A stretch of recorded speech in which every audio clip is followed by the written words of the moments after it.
안녕하세요. 오늘 애국계문 운동 배워보도록 하겠습니다. 교과서는 134페이지부터 136페이지까지고요. 일제가 침략이 확대가 되면서 우리나라를 수호하려고 하는 운동. 그래서 우리가 일제의 침략 확대 해가지고 우리가 러일 전쟁부터 시작을 해서 각종 조약, 우리 한일의정서, 제1차 한일협약, 그리고 일산의약, 정민의약 등등등의 내용을 통해서 우리가 1910년에 국권이 일본에게 빼앗기게 되었다는 내용까지 배웠고요. 국권 수호로는 이것에 저항해서 각지에서 의병운동이 일어났다라는 내용을 배웠습니다. 자, 그리고 이러한 국권 수호 운동에는요, 의병운동처럼 이런 무장투쟁 말고도 우리가 스스로 힘을 키워서 우리나라를 지키자라고 하는 운동도 있었는데 이것을 애국 계몽 운동이라고 합니다. 나라를 사랑하는 마음으로 교육을 통해서 우리의 실력을 발전을 시키자라고 해서 또 실력 양성 운동이라고도 합니다. 자, 그래서 보도록 할게요. 자, 먼저 이런 운동들을 개화 자강 운동. 그래서 우리가 스스로 우리를 바꾸고 그것을 통해서 강하게 만들어서 국가를 지켜야 한다라고 하는 개화자강 운동이라고도 하는데요. 배경은 러일 전쟁과 일산의약 등등이 있으면서 개화 지식인들이 일단 우리나라가 상당히 지금 위험하다라고 하는 것을 알게 되었고요. 또한 우리나라가 왜 이런 상황에 처했을까? 우리가 문제에 직면하면 항상 우리는 그 원인이 어디에 있는지를 생각하게 됩니다. 이 원인을 어디서 찾았냐? 사회진화론의 관점에서 찾았어요. 이 사회진화론이라고 하는 것은 무엇이냐? 모든 인간의 문명이나 사회는 확대해서 쓸게요. 문명이나 사회는 진화를 하게 된다라는 거야. 사회의 변화에 맞춰서 모든 이런 인간의 문명, 국가, 사회는 진화를 하게 되는데 이 과정에서요. 진화를 잘하면, 성공을 하면 발전을 하고 선진국의 대열에 들어가게 되지만 이것을 못하면 실패하게 되고 그것은 도태되게 되고 그리고 그렇기 때문에 자연스럽게 선진국의 지배를 받거나 이 사회에서 없어지는 것이 당연하다. 그러니까 우리가 이 다윈의 진화론 있잖아. 그래서 뭐 적자 생존 뭐 이런 것들 약육강식 뭐 이런 것들을 사회, 문명, 국가에 대입을 한 거죠. 그래서 사회의 변화에 맞춰서 계속 발전하는 문명이 있고 발전하지 못하는 문명이 있는데 그런 문명은 도태돼서 없어지는 것이 당연하다. 근데 우리는 왜 이렇게 지금 현재 어려움을 겪고 침략을 겪는 것이냐? 우리가 이 과정에서 지금 진화하지 못하고 있기 때문이다.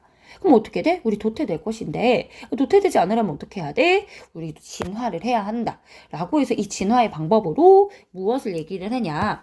교육이나 언론을 통해서 국민을 계몽함으로써 애국심을 가지고 우리나라를 사랑하는 마음으로 국민이라고 하는 국가의식을 가지고 있어야 되고 또한 산업을 육성함으로써 실력을 키워야 한다. 그러니까 즉 교육을 통해서 그리고 언론을 통한 계몽 활동을 통해서 우리가 국민으로서 애국심을 가지고 산업을 육성을 해서 국가의 힘을 키워야 한다. 그래서 우리도 도태되지 않는 국가가 돼야 된다라고 얘기를 하는 거죠. 밑으로 내려가도록 하겠습니다. 대표적인 단체로는 보안회, 헌정연구회, 대한자강회가 있는데요. 보통 요 순서대로 생겨나고 활동을 했다라고 보시면 되겠습니다. 자, 먼저 보안회부터 보시면 우리가 이제 그 지난 시간에 우리가 배우지 않았고 이제 이 다음에 배우겠네요. 열강의 경제 침탈은 우리가 이 다음 단원에 배우게 될 텐데요.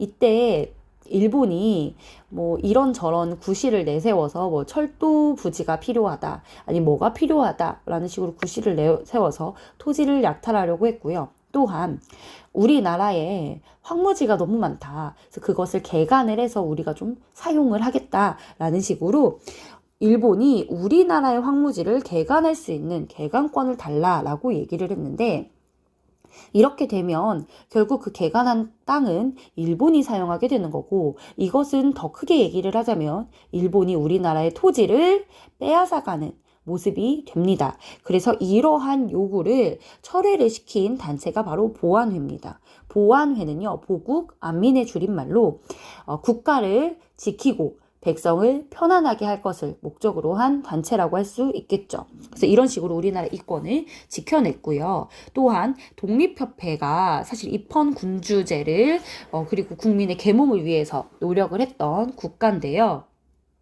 이 독립협회를 계승이라고 써있는데 개로 고쳐주세요. 오타네요. 독립협회를 계승한 단체로 헌정연구회가 있었습니다. 이름만 봐도 알 수 있다시피 헌정, 입헌군주제를 연구하는 단체란 뜻이고요. 독립협회를 계승했고 의회 설립을 통한 입헌군주제를 수립하자라는 목표로 활동을 했으나 일제의 탄압으로 10개월 만에 해산이 되게 됩니다. 교과서에 있는 사료인데요. 헌정연구회의 강령이에요. 보시면 제왕의 권위는 헌법에 정해진 바에 따라 존중할 것. 즉 헌법이 제왕의 권위를 나타내고 있는, 즉 헌법이 국가와 국가의 수장인 권력을 명시하고 있다라고 얘기를 하고 있고요. 또한 명령도 법에 따라, 국민의 권리도 법에 따라 행사할 수 있다. 그래서 기본권, 법치주의, 그리고 입헌군주 같은 내용을 강령에 넣고 있는 것을 통해 입헌군주제를 목표로 한 단체구나라는 것을 알 수 있습니다. 대한자강회도 보겠는데요. 다시 줄일게요. 대한자강회는 이 해산된 헌정연구회를 계승을 한 단체고요. 그리고 실력 양성을 되게 중요하게 생각했는데 이를 통해서 대중계몽운동을 합니다. 전국에 지회를 설치하고요. 월보를 간행을 하는 등 대중을 계몽하기 위해서 다양한 노력을 합니다만 고종퇴위, 이때가 1906년이잖아요. 7년에 고종이 일본에 의해서 강제로 퇴위를 당하게 되죠. 고종퇴위 반대 시위를 주도하다가 통감부에 의해 강제로 해산이 됩니다. 그래서 이것도 교과서에 있어요. 대한자강회, 독립은 오직 자강에 있을 뿐이며 교육, 산업, 이것이 자강의 방도다라고 해서 대한자강회의 목적은 우리나라의 자강, 그리고 이것을 위해서 교육과 산업을 열심히 진흥시키도록 노력하겠다라고 하는 내용이 담겨져 있죠. 자, 그 다음에 1907년에 만들어진 신민회를 보도록 하겠습니다. 자, 이 신민회를 결성하는데 주도적인 역할을 했던 인물은 안창호, 양기탁 등이 있고요. 그리고 이들은요, 국권의 회복과 동시에 이전에는 입헌군주제를 얘기를 했다면 이것은 민주공화정을 지향하려고 했습니다. 이 공화정이라고 하는 것은 뭐예요? 왕이 없는 그러한 국가를 뜻하는 거죠. 그리고 그 국가는 어떻게 운영이 되느냐? 국민이 주인이 되어서 주권을 가지고 정체를 이끄는 민주공화정을 지향을 했다라고 얘기를 하고요. 그리고 이 성격은 이 당시가 1907년이기 때문에 우리의 이런 애국계몽운동을 당연히 좋아하지 않아서 여러모로 탄압을 가했고요. 또한 공화정이라고 하는 것은 현재 대한제국이 있는 상황에서 영모라고도 생각을 할 수 있기 때문에 비밀의 형태로, 비밀결사의 형태로 진행이 됩니다. 그리고 이 신민회 취지문을 보시면 여기 보시면 정치적인 목적, 우리의 목적은 부패한 사상과 습관을 혁신하고, 그러니까 신정신이죠. 그리고 쇠퇴한 교육과 산업을 개량하고 사업을 혁신하게 해서 새로운 자유문명국을 성립하는 데 있다라고 얘기를 하죠. 그래서 이 자유문명국은 민주공화정을 얘기할 테고요. 취지문에도 오직 신정신을 불러 깨우쳐서 신단체를 조직한 후에 신국가를 건설하겠다라고 얘기를 하고 있습니다. 이것이 무슨 의미일지 한번 생각을 해보시면 좋을 것 같아요. 주요한 활동은 애국계몽운동이기 때문에 당연히 교육, 산업의 육성에 치중을 했고요. 보시면 애국계몽운동이니까 교육과 산업, 거기다가 플러스 국가를 지키기 위해서는 우리가 뭐도 필요하다, 무장투쟁도 필요하다라고 해서요. 이것을 1907년이다 보니까 국내에서는 사실 어렵죠. 군대까지 해산을 했을 지경이니까. 그래서 국외, 그래서 어디에서 하냐? 남만주 삼원보라고 하는 지역에서 한인총을 개척하고 그리고 독립전쟁을 준비하기 위해서 신흥 강습소를 설립을 하게 됩니다. 그래서 보시면 안창호는 대성학교, 이승우는 오산학교를 이 평양과 정주에 개설을 만들어 두게 되고요. 그 다음에 민족 산업을 육성하기 위해서 태극서관, 자기회사 같은 회사도 만들어서 운영을 하고요.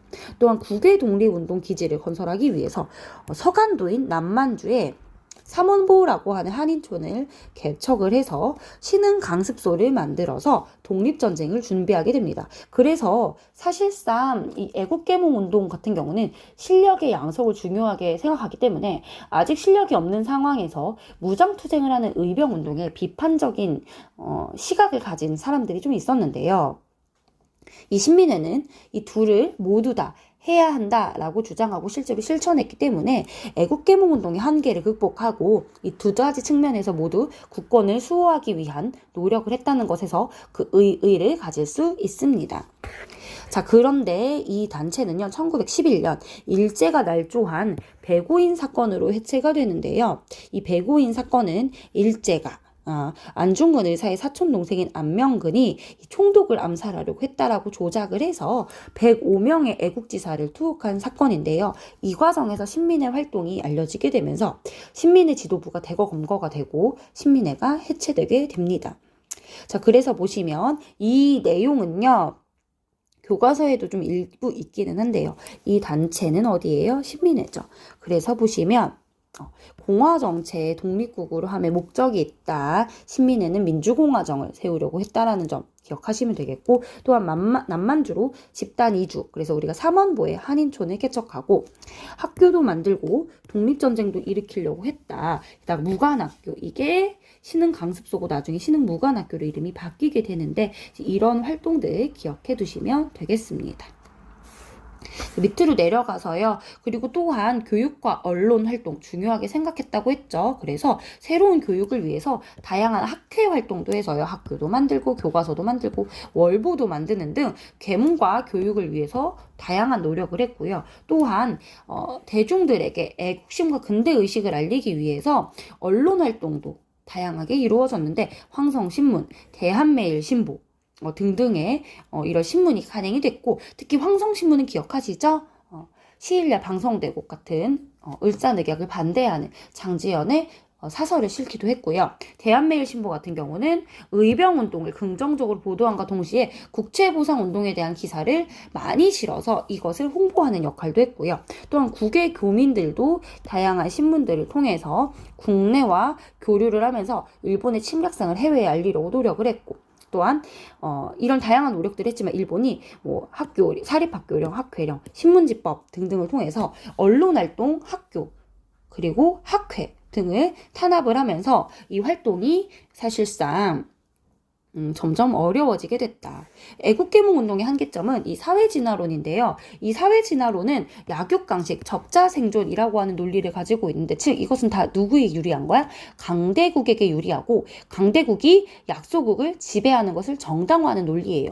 사실 우린 약소국이고 피해자인데 피해자가 강대국의 논리에 따라서 우리를 변화시키려고 하는 거야. 피해자가 가해자의 논리를 따르면 안 되겠죠. 그래서 이것은 제국주의의 논리에 따라서 우리가 이것을 인정하고, 그래 저들이 우리를 침략하려고 하는 건 저들이 나빠서가 아니라 저들의 침략적인 목적을 비판하는 것이 아니라 우리에게 문제가 있다라고 하는 것이기 때문에 사실상 이것이 조금 아쉬운 점이라고 볼 수가 있고요. 또한 의병투쟁에 비판적인 자세를 보였다라고 하는 것이 아쉬운데, 이것을 누가 극복을 하죠? 신민회가 극복을 한다라고 하는 거 기억을 하시면 되겠습니다. 신민회가 극복을 한다. 그래서 보시면 의병제군의 마음은 애국에서 나온 마음이 있다라는 것은 알지만 진실한 마음으로 국권을 이거 너무 길다, 그쵸? 만회하고자 한다면 치욕을 참고 뭐를 해야 된다? 무기를 버리고 산업에 종사하고 자식을 교육하고 지성을 개발해서, 즉 뭐를 해야 된다? 실력을 낳은 사람은 다른 나라의 독립을 회복할 기회를 기대할 수 있을 것이다. 근데 사실상 우린 결과론적으로 봤을 때 알죠. 시간이 많지가 않아요. 그쵸? 근데 이제 이런 식으로 실력을 먼저 양성해야 된다라고 얘기를 하면서 의병운동에 대해서 비판적인 좀 자세를 가졌다라는 것이 한계점이나 이것은 신민회가 극복을 했다라는 것도 알아두시면 좋겠습니다. 자, 그럼 역사인물 탐구 한 번씩 읽어보시면서 오늘 디딤 영상은 여기까지 맞춰보도록 하겠습니다. 자, 우리 수업 시간에 봐요. 안녕.